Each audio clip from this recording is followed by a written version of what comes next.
Today's topic is a big topic, karma, and we'll just approach few aspects of it. But one thing may be useful to realize is that often in colloquial language, when this word is used, karma, or this is my karma, or that is your karma, it is used very superficially. And there are many aspects and many angles to this law or these forces of karma. And literally the word karma means action. Kar comes from the hand. The word kar means hand, action. But it is very useful to understand this word action itself better. Because action is not just I move the body, or I move the hands, or I smile. Many times when coming at it from a bit of a superficial state of consciousness, we think actions is what we physically do.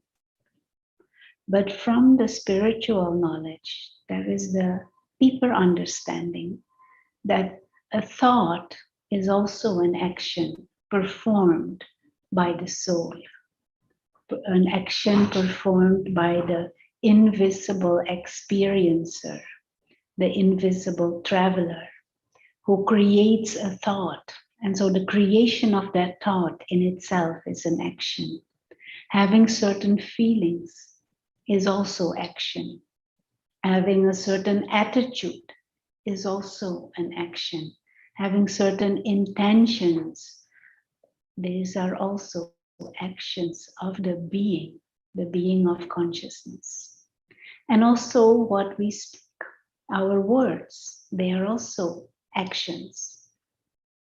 And then of course what we do with our hands and what we do with our body and the direction in which we go and the things we choose, our choices and our decisions, all of that is action. And karma, the law of karma, tries to say there is an intelligence that rules actions and the quality of actions, and that there are results to those actions. So that means that not just, oh, I smile, and if there is a law of karma, it means you have to smile back. But there is a whole world of thoughts and state of awareness and sense of perspective behind that smile. And the quality of that decides also the quality of the return that is coming. And so to get a bigger grasp on this law of karma, one easy way to understand is that your internal factors motivate your words, your actions, your physical actions, but your internal factors are more of the deciding, qualifying factor for the quality of your actions also. But it is so also the internal factors that decide, that invite the situations coming to you. Sometimes simplified, it is said, as is inside, so is outside. And so matter, nature, is a reflection. Society and the things that are happening in the world is in a way reflecting what is happening within. And it is maybe also reacting to what is happening within. And I'll give a simple example. One time I used to use a car, old car, but the car was very good for work purposes and on. But the car always used to work day and night. If there was night shift or weekend shift, it would never falter. So one day, driving to work, I come at work, and a colleague of mine, we drive up together, and he parks next to me. And he says to me, Rona, you have to get a new car. This car it's not very suitable. And he just had bought a new car. So he's been showing off his new car. And he's saying, look, I bought a new car. You should also get a new car. So we walk up to the office, both our offices. And he continues to try and tell me he had to get a new car. And I said, my car, it always works. There's nothing wrong with the car. So for some reason, we both get out of work together also. We're finishing together. So we walk back to the car. And he continues to tells me, you should get a new car. You should get a new car. And I said, there's nothing wrong with my car. The car is good. Why should I get a new car? And he gets in his new car. And his car doesn't start. So now within me, some ego pops up and says, look at this, what new car? Look, your brand new car and it's not starting. And Mike, it always starts. It never fails. And so I get in the car and the car doesn't start. And he says, your car always starts now. And at that moment, his car starts and he drives up. And for more than 2 hours, the mechanics and the super of the building, they try to fix the car and nothing seemed to work. They can't find what is wrong with the car. It is not working.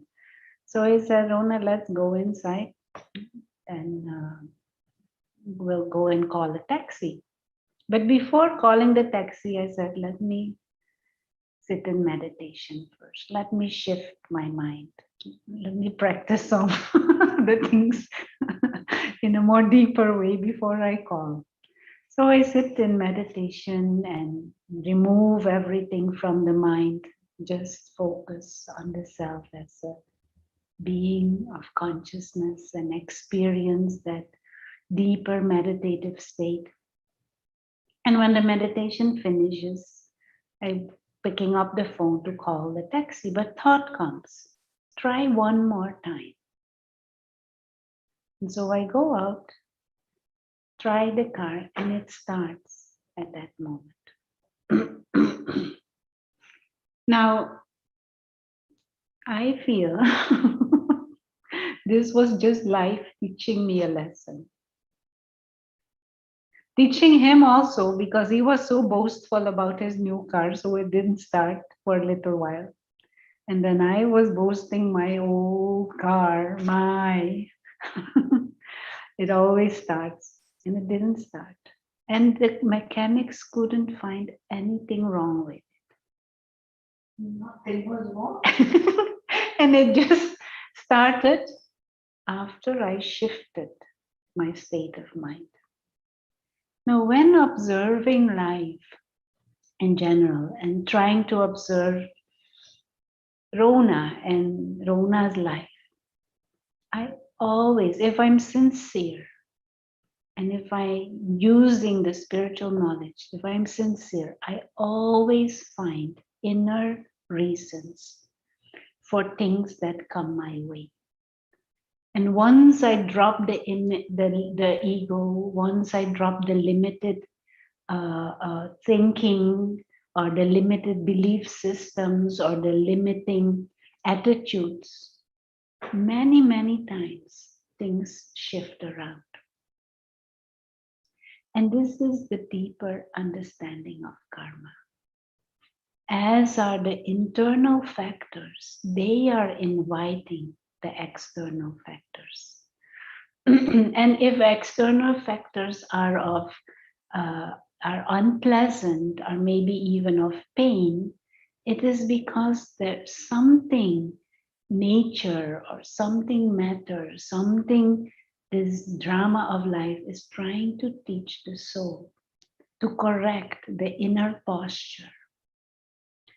And once the inner posture is better, of course, our words will also be better. Our thoughts will be of higher quality. Our feelings will be of higher quality. Our intentions will be, and motivations will be of higher quality. And the actions, the things we use this body for, will be of higher quality. And now to shift, to correct this inner posture, this is where the practice of meditation comes in. And the study of deeper spiritual wisdom, the Raj Yoga knowledge that is taught in this institution.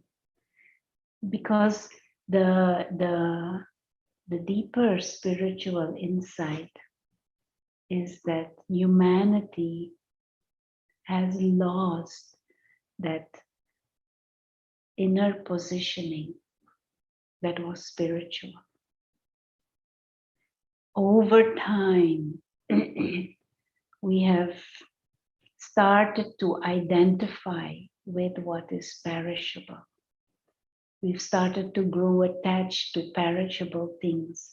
And then our sense of identity shifts. We start to believe we are mortal beings and that we need things and we want to accumulate, and then things like ego and greed and of course anger and jealousy and anxieties, all these things over time come in. It is a wrong inner posture. And then situations come in our lives, in our way, to try and teach us or to try and push us in a different direction. The law of karma, we can talk day and night about it because there's so many angles and so many aspects. But just reflect on this. and try to emerge that clean, higher state of consciousness, higher state of awareness, which begins with the understanding of who is the true self. An invisible spiritual being of consciousness, the experiencer, one who is in this physical world but doesn't belong here, who is in here to give and to share and to travel and to experience and to interact, but not to own and to have or to desire or to demand or to identify. A spiritual being who belongs to the Supreme Father, the Supreme Soul, who belongs to that invisible realm of souls. And all of us are innately brothers because all are souls. And what we see is just the external package for a temporary period of time.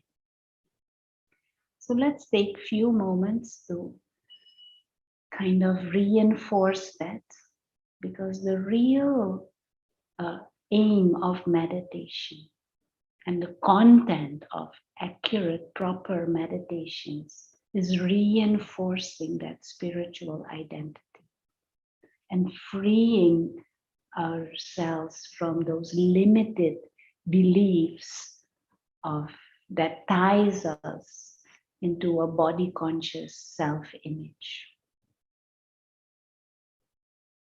So just with a feeling of fun and certain curiosity of wanting to explore and experience and experiment with understanding true self. Just come to this awareness that there is a visible physical dimension and there is an invisible, non-physical dimension.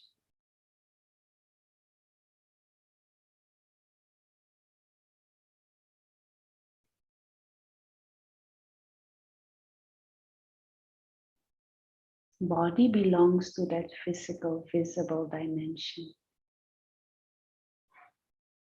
But the one who is experiencing everything, the one who is even experiencing the bodily sensations,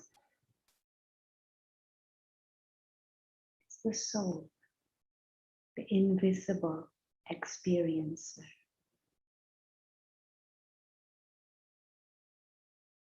The one who is using the ears to hear, the one who is using this mouth to speak.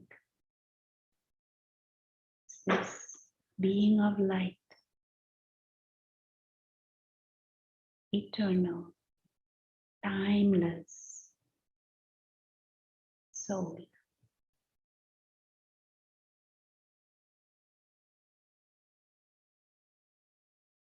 And just try and reflect on this understanding of imperishable.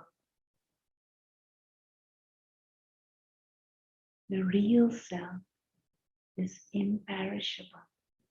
Body is perishable. But the one who is experiencing everything doesn't end with the end of this body. Continues on the journey.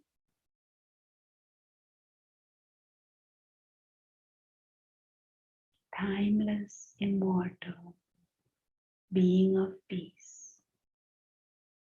being of light.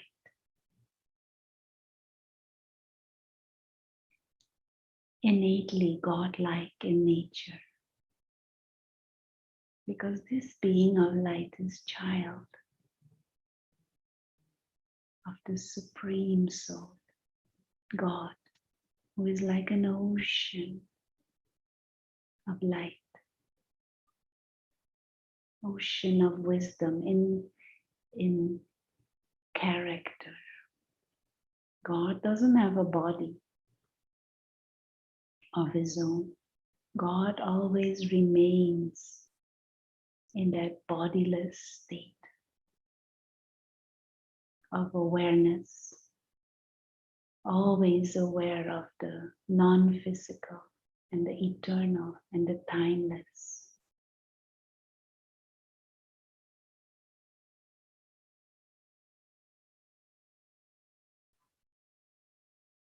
And so the highest karma, the highest quality of actions will come from this highest state of self-awareness.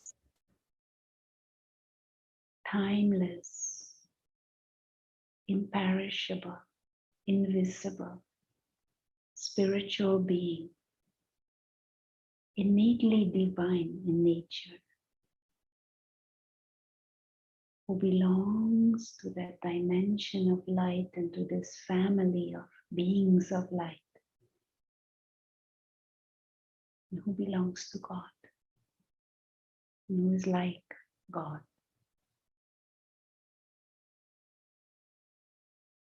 Innately.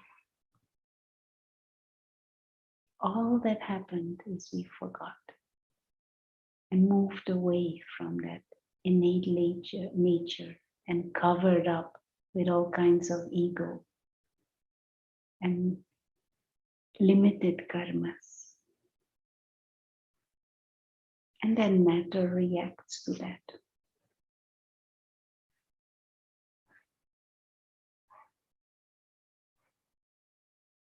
So what kind of mind and what kind of inner posture will invite the highest response from matter? That is what we should experiment with.